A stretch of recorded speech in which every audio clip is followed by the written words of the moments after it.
Hello again. Welcome to my channel where I read my own blogs. I'm Chris Armstrong. I'm supposed to say like and subscribe, but really what I really want to do is get some feedback if you think anything's good, bad or whatever. Today I'm going to be reading something differently. Still my blog, but I'm going to be reading two at the same time because one's like an intro and the next one's kind of the follow-on, the crescendo, if you will. So let's go. Alrighty, I predict a riot, blog number 4, this one. Well, a mob to be more precise, yeah. So taking inspiration from a Test Bash 2016 talk and a presentation that was by Maret Puhiavi, I've linked to the presentation there, which is online on Ministry of Testing's very, very good dojo, GoPro, my friends. I've been looking for an opportunity to give a test mob a proper go. Now, I think these days we call them ensembles. I think that's kind of to move things along from there. But at this moment in time, this snapshot, it was still a mob. So at the turn of the year, that wasn't possible as I was in a globally distributed team. And I didn't want my first mob to be a truly logistic nightmare, I think, at that point. Doing things remotely with the tooling we had wasn't going to be great. And so I presented the idea of test pairing and mobbing in the last couple of rounds of interviews that we had at my then company, and it garnered some interest. So then it was just a case of waiting for the right opportunity. And a new product release of software was an opportunity for us to all try this for the first time. And with any of these things, I'm going to keep it to my own interpretation, and we'll see how we go. Oh, look, another typo. How we goes. Nice. Below is a diagram of how I anticipate us setting up with a rotation of roles. So in this case, we had a mob, we had a navigator, a note taker, a timekeeper, audience, and an ideas board. Oh, no, interesting. Not a driver. Interesting.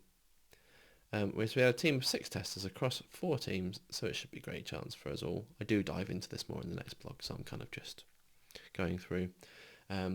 I'm looking forward to learning more about the product and how all us testers approach our testing. I hope to find new and interesting ways to approach testing for our products, as well as getting to know the other testers in a more professional way. So it says I'll follow up, and here it is. Blog 7. One thing I can tell you is it got to be free, and one of my team actually drew this in the middle of the session. I think that's pretty cool. Come together right now. So having decided to carry out a test mob on new product work, last week we finally had our inaugural test mob. This is our experience of mobbing. We set up the room like this. Here was our nice internal recruiter. We got some nice food and things. We got testers, tester fuel, healthy and sugary, a test environment, test note-taking tools, digital stuff. We use Plumbago, which probably doesn't even exist anymore, paper, post-its, and a test ideas board.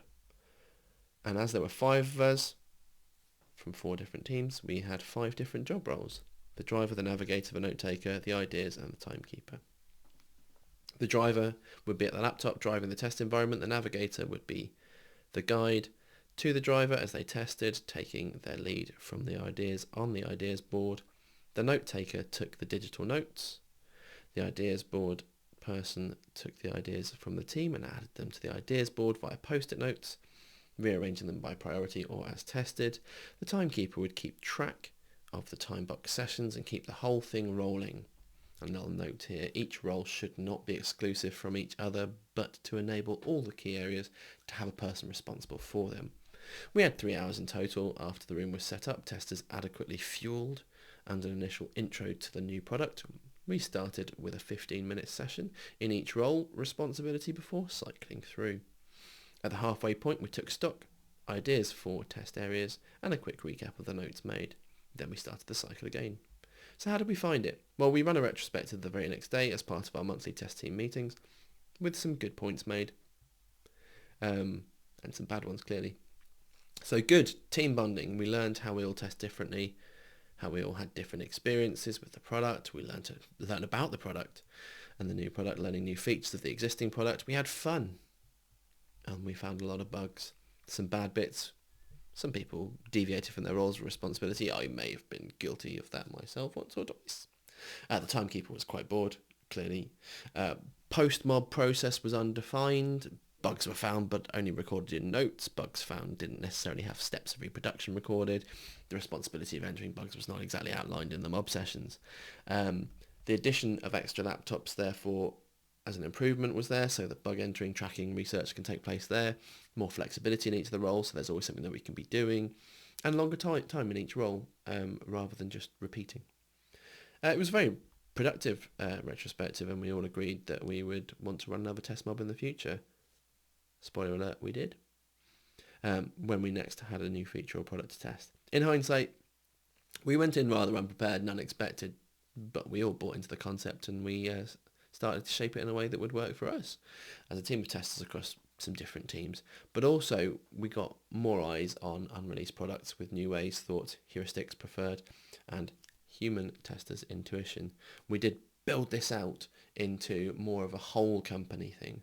We booked out like the whole conference room, which is a bit like a glass, like fishbowl, and we invited anyone in the whole company to come on at any given point, give greater visibility to these things, really embody that quality being everyone's responsibility thing.